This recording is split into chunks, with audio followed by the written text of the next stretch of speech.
Selamat datang di channel Pemuja Malam. Jangan lupa like, share, and subscribe ya. Terima kasih. Chapter 15. Kecemasan Kakak. Bagaimana? Kamu belum menemukan di mana Kia? Tanya Zaskia dengan wajah cemasnya. Sejak kepergian Kia, ia sama sekali tidak bisa tidur dan makan dengan benar. Sudah 2 hari Kia menghilang bak di telan bumi. Dan Zaskia sangat mencemaskan keberadaan adik kesayangannya. Meskipun ia tahu bahwa Kiara bukanlah anak dari mamanya, namun ia sangat menyayangi Kiara. Aku pasti akan menemukan di mana Kia. Tapi aku mohon, kamu makan dulu. Kamu bisa sakit kalau seperti ini terus. Liam terus berusaha membujuk agar Zaskia mau memakan makanan yang ia bawa. Selama 2 hari ini, Liam terus mendatangi Zaskia. Bahkan ia sampai rela meninggalkan pekerjaannya demi menghibur Zaskia dan mencari keberadaan Kiara. Tapi Liam, bagaimana bisa aku makan? Gimana kalau Kia di luar sana belum makan? Atau bahkan ia tidak tidur? Liam, cepat cari Kia. Dia di mana? Dia sendirian. Zaskia kembali terisak setiap kali mengingat nasib adiknya. Hatinya ikut sakit saat mengingat sosok Kia. Sebenarnya ia tidak tega, namun ia juga tidak bisa melakukan apapun, karena ini juga menyangkut perasaan mama kandungnya.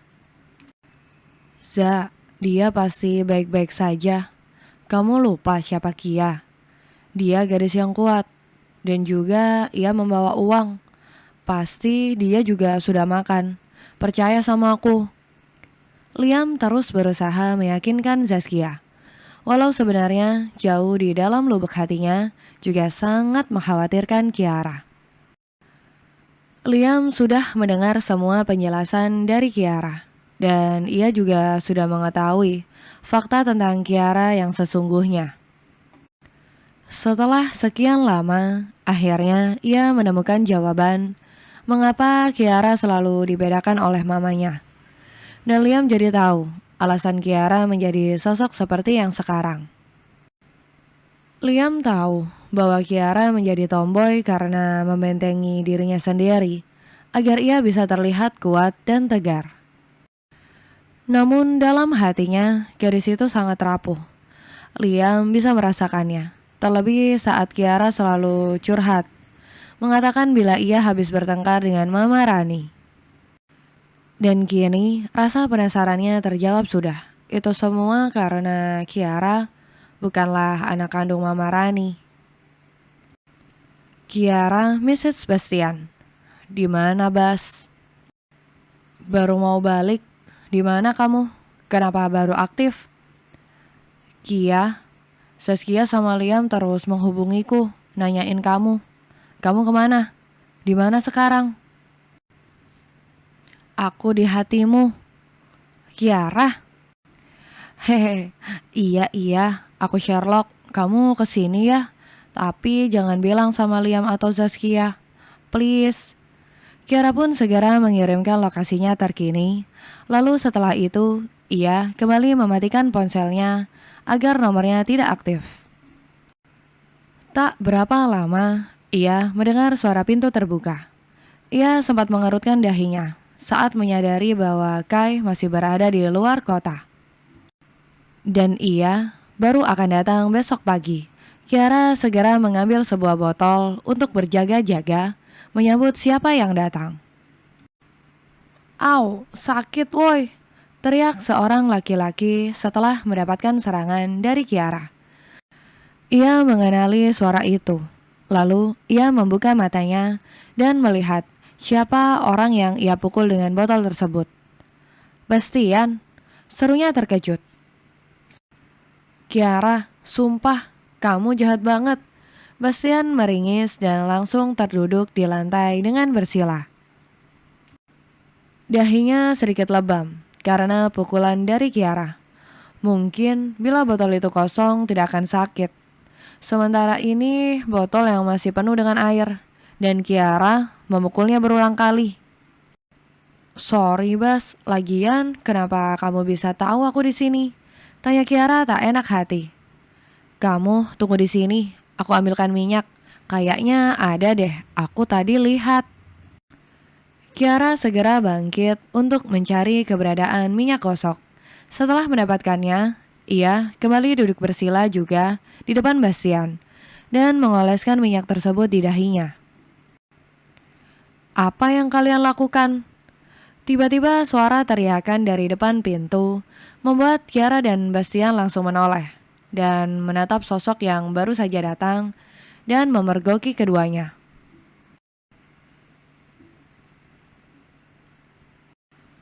Tuan, Anda mau kembali ke rumah utama atau apartemen? Tanya Fadil saat keduanya sudah berada di mobil hendak kembali.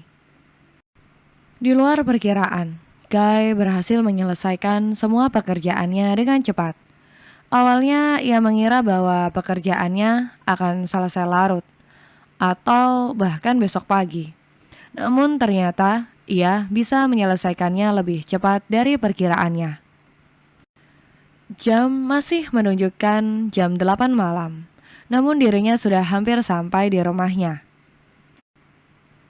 Ke apartemen dulu, aku mau melihat gadis itu dulu. Ah, maksudku melihat kondisi apartemenku. Aku takut dia mengacau di sana. Kata Kai sedikit meralat ucapannya. Namun Fadil sudah terlebih dulu mendengar dan mengerti. Tidak ingin membuat bosnya malu, ia pun mengiyakan apa yang dikatakan oleh Kai. Walau bibirnya sejak tadi sudah geram menahan tawanya. Setelah beberapa saat, mobil yang ditumpangi oleh Kai dan Fadil sudah sampai. Kai langsung menyuruh Fadil agar segera pulang. Dan ia akan pulang sendiri nanti, karena mobilnya juga masih ada di apartemen. Kai melangkahkan kakinya dengan cepat dan sedikit tergesa. Entah apa yang ingin ia kejar, namun ada perasaan yang tidak bisa ia ungkapkan. Dan rasa itu hanya ingin segera melihat wajah Kiara. Kai langsung memasukkan kode aksesnya, lalu ia membuka pintu dengan tak sabar. Namun tiba-tiba ekspresi wajahnya langsung berubah menjadi datar seketika melihat pemandangan di depan matanya. Di mana posisi Kiara dan laki-laki yang membelakanginya tengah berhadapan. Dan posisi wajah mereka sangat dekat, hingga ia bisa menyimpulkan bahwa Kiara tengah berciuman di apartemennya. Apa yang kalian lakukan? Seru Kai begitu marah, karena ia mengira bahwa Kiara tengah berbuat mesum di apartemennya. Bang, Kai, kata keduanya bersamaan. Lalu kemudian terlihat mereka langsung saling menatap, seolah menyadari sesuatu. Coba sebut lagi, kata Kiara menatap Bastian. Sebut apa? Tanya Bastian mengerutkan dahinya bingung. Bang, jawab Kiara dengan cepat.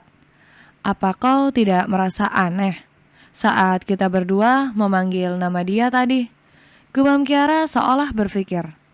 Dan seketika itu juga, Bastian langsung tertawa terbahak-bahak saat mengerti maksud Kiara. Bastian, kenapa kau di sini? Tanya Kai masih dengan raut wajah kesal bercampur marahnya. Tangannya masih mengepal dengan erat. Rahangnya mengeras dan tatapannya begitu tajam menatap Kiara dan Bastian. Bangkai. Gumam Bastian menahan tawanya. Sumpah bang, maaf. Haha. Bastian, sentak Kai semakin marah karena menganggap Bastian sudah tidak menghormatinya. Terlebih ia berani menertawakannya di depan Kiara. Apa sih Kai? Kita nggak ngapa-ngapain. Nih, kamu lihat jidatnya Bastian. Habis kejedot pintu sampai bonyok. Aku cuma mau ngolesin minyak gosok doang. Emang kamu kira kami ngapain, hah? Jelas Kiara dengan nada menyentak. seketika membuat Kai langsung memicingkan matanya dan menatap lekat wajah adiknya. Dan memang benar, dahinya lebam kebiruan. Kejedot tembok. Iya deh, iya, kejedot tembok. Tembok. Cibir Bastian penuh penekanan, membuat Kiara langsung menyengir tanpa dosa. Bang, kok nggak bilang kalau Kia ada di sini? Kenapa abang ngumpetin dia? Tahu nggak, semua orang heboh nyariin dia. Bahkan mama ikutan heboh. Aku tuh pusing karena bingung cari dia. Keluh Bastian curhat tentang bagaimana keadaannya sejak kemarin, yang terus diteror oleh Zaskia dan Liam. Semua orang. Gumam Kiara tertawa getir. Tapi mama gak akan pernah nyari aku, imbuhnya dengan lirih. Wajahnya menunduk, ia menghela nafasnya kasar, lalu ia berbalik dan pamit pergi ke kamar.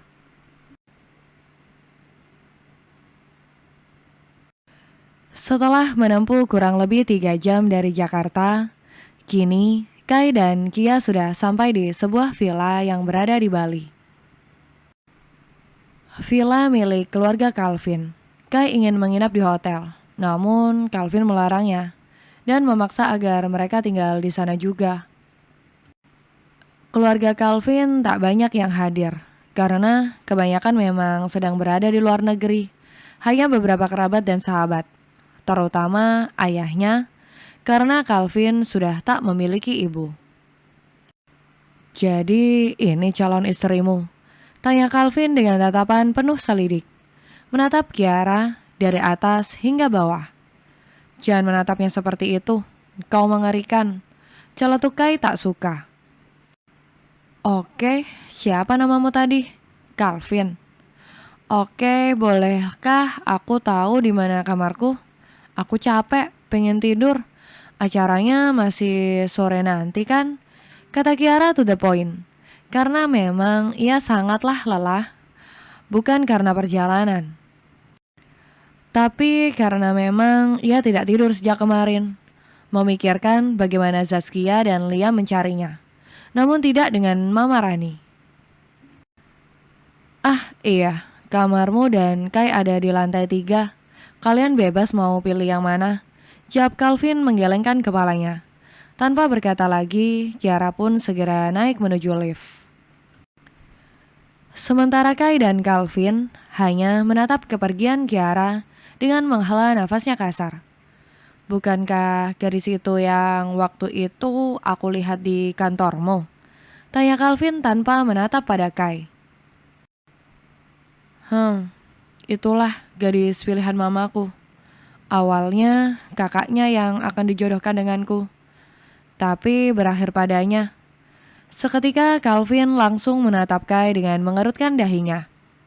Jadi dia jodoh pengganti. Calvin berdecak saat Kai tiba-tiba meninggalkannya begitu saja. Padahal ia masih ingin mengobrol dengan sahabat lamanya itu. Kau tidak berubah sejak dulu, Kai. Dingin, hanya karena wanita seperti itu, kau sampai seperti itu. Gumam Calvin dalam hatinya. Kiara yang sejak awal ingin beristirahat sejenak, namun nyatanya gagal karena ia memilih untuk membuka ponselnya, yang mengakibatkan begitu banyak notif masuk. Dan yang membuatnya langsung membuka notif-notif itu karena ia melihat satu foto yang dikirimkan oleh Liam, di mana Zaskia terkapar dengan selang infus di tangannya. Kiara tahu bahwa Zaskia sangat menyayanginya, dan ini dia merasa sangat bersalah. Kiara terus menyalahkan dirinya dan juga merutuki kebodohannya. Sifatnya masih sangat kekanak-kanakan. Andai ia bisa bersikap dewasa dan tidak mudah marah, maka Zaskia tidak akan masuk rumah sakit, pikirnya. Kiara terus menangis serisak sambil terus mengamati foto Zaskia. Hingga tiba-tiba pintu kamarnya diketuk untuk beberapa saat, hingga akhirnya muncullah laki-laki yang tak ingin ia lihat. Kenapa saat dirinya sedang menangis atau hancur, kenapa laki-laki itu terus ada di sekitarnya? Kenapa harus Kai yang selalu ada di saat dirinya seperti itu? Batinnya menolak keras kedatangan Kai. Namun, nyatanya tubuhnya berkata lain. Karena kini Kai memeluknya, membuat hatinya merasa sedikit nyaman dan terenyuh. Kenapa kau selalu menangis? Tanya Kai dengan nada tak suka. Mana aku tahu, aku juga tidak ingin menangis begini. Apalagi menangis di depanmu. Jawab Kiara masih terisak.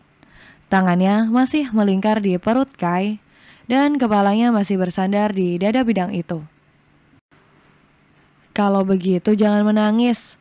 Geram Kai seperti menahan amarah. Aku juga tidak mau menangis. Tapi gimana? Air mata sialan ini terus muncul. Mungkin dia tahu kalau ada kamu. Cetus Kiara, membuat Kai hanya mampu menghela nafasnya dengan berat. Bersambung.